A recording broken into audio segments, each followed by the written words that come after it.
So what's up guys, welcome back again to another vlog. Meron akong in-upload na shorts or short clip no isang araw na sinabi kong Ma'am Ven build. Kaso lang mayroon nga nag-comment. So hindi daw yun build ni Ma'am Ven, kay Chris daw yun. So dahil nga sinabi niya fake news nga daw yung pinagsasabi ko.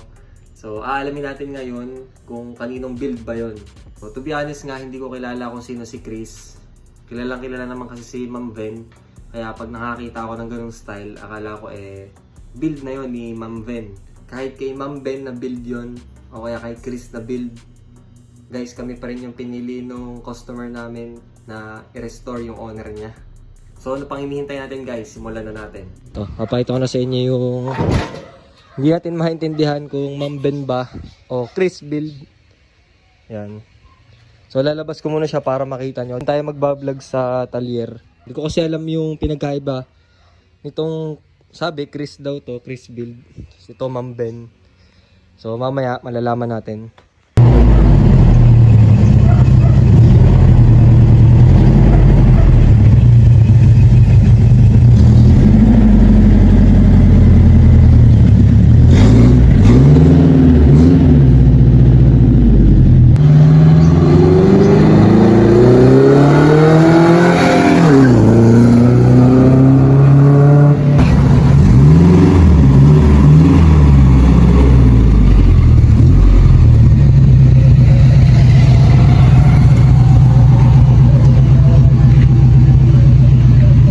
Nari nga pala ating magtatrapal. Yan, si Kuya Mario. Kuya Mario.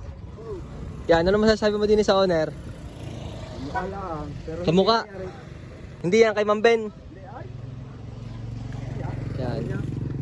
Hindi ganyan ang build ni Ma'am Ven. Alin. Hindi rin ganyan yan. Rin bumper kaya? Hindi rin. Hindi rin. Yan, si Kuya Mario kasi nagtatrapal din siya kay Ma'am Ven. Matagal na nagtatrapal doon. Yan, si Kuya Ma'am Ven to. Si Kuya Mario ay pinsan ng daddy ko. Yan. Ano, X? Hindi Ma'am Ven. Hindi yan mambay. Yan, hindi daw Ma'am Ven guys.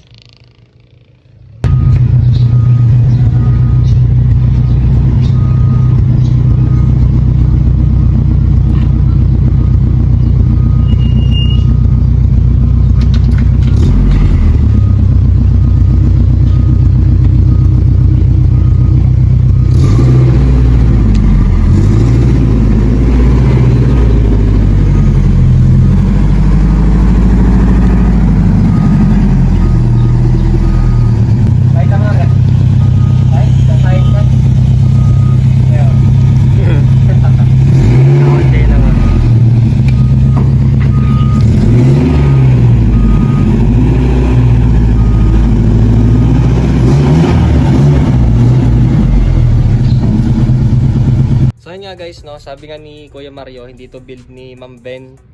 So, sabi na naman ng mga nagko-comment, build to ni Chris ng Batangas. Di ko lang kung sino siya. Pero ang ending nun guys, kami pa rin yung magre-restore neto. Yan, nitong Ma'am Ven style na owner type Jeep. Yan, so papakita ko sa inyo guys yung mga babaguhin natin dito sa owner. So guys, dito ko na siya bibidyohan ngayon. Kasi nga sobrang init, di ko kaya dun sa labas. So, ipapakita ko sa inyo guys kung ano yung mga gagawin natin dito sa owner na to. So, simulan natin dito sa harap. So, dito, lalagyan natin siya ng stainless dito. Tapos papalitan natin siya ng bumper. Yung bumper na ikakabit natin dyan, ito, papakita ko. Yan, ganyan.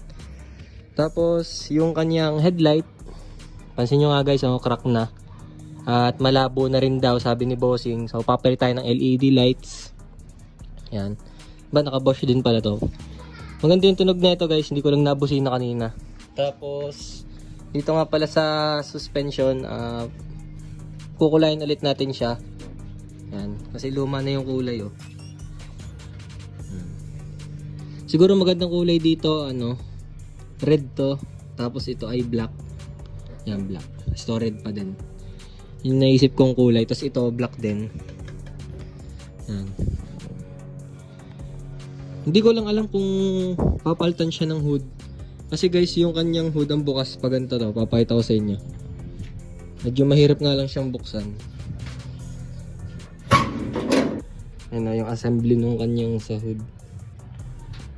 Diba? Astig na eh. Siguro mas astig to kung pag ika-car show tapos ganito yung hood. Mas maganda sana kung may bubog dito. May fiberglass. Para mas makita nyo na maayos. Ayan. Diba astig? Ayan. Tapos, itong engine bay. Hindi ko lang sure kung kakalikutin din natin to. Pero medyo malakas tong owner to. Siguro match yung kanyang differential. Yung kanyang transmission. Dito sa engine, feel ko match yun. Yan. Yeah, bigat. Yan.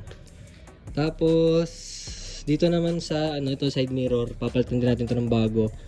Siguro yung bilog para mas mukhang classic yung itsura niya. Kasi hindi nababagay dito yung ginagamit natin na parang pang racing na carbon. Yan.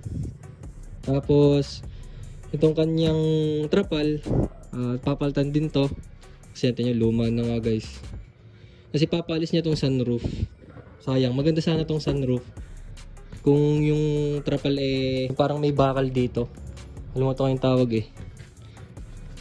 Tapos yun nga, si Kuya Mario yung dadali na itong ating trapal. Tapos dito naman sa loob, papalit tayo ng Recaro seats. Yan, naka fiber seat lang to ngayon. Tapos yung gauges, not sure kung papalitan pa to.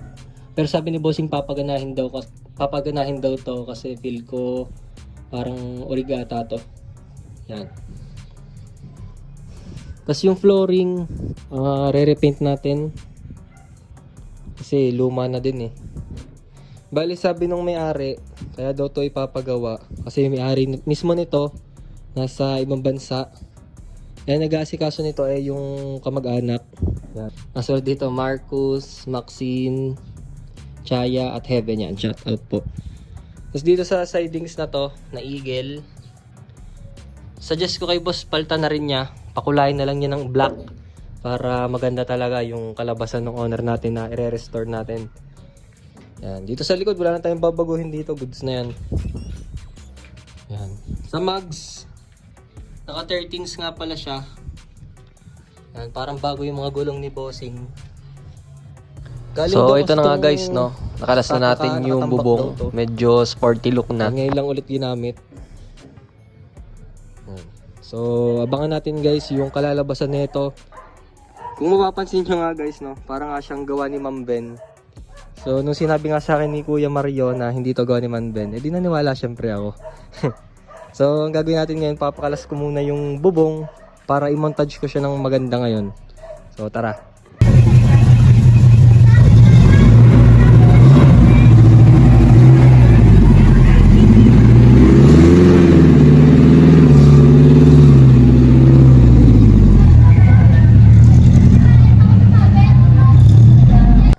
Abangan nyo guys yung restoration na gagawin natin dito. Madaming views yan pre. Ngayon gagamitin ko muna to ng walang bubong at one-seater muna. So yun nga guys, hindi siya build ni Ma'am Ben. Bisa nag-comment tama nga yung sinasabi mo na hindi siya build ni Ma'am Ben. Pero hindi pa ako nagpe-fake news kasi akala ko talaga kay Ma'am Ben siya. Nandito nga pala ako sa dorm ko. Thank you kuya dahil nag-comment ka. Nagka-content ako dahil sa'yo. At dahil doon syempre magkakapera ako dahil sa napaka-negative mong comment. Ayun. Thank you for watching. Don't forget to like, comment, share, and subscribe.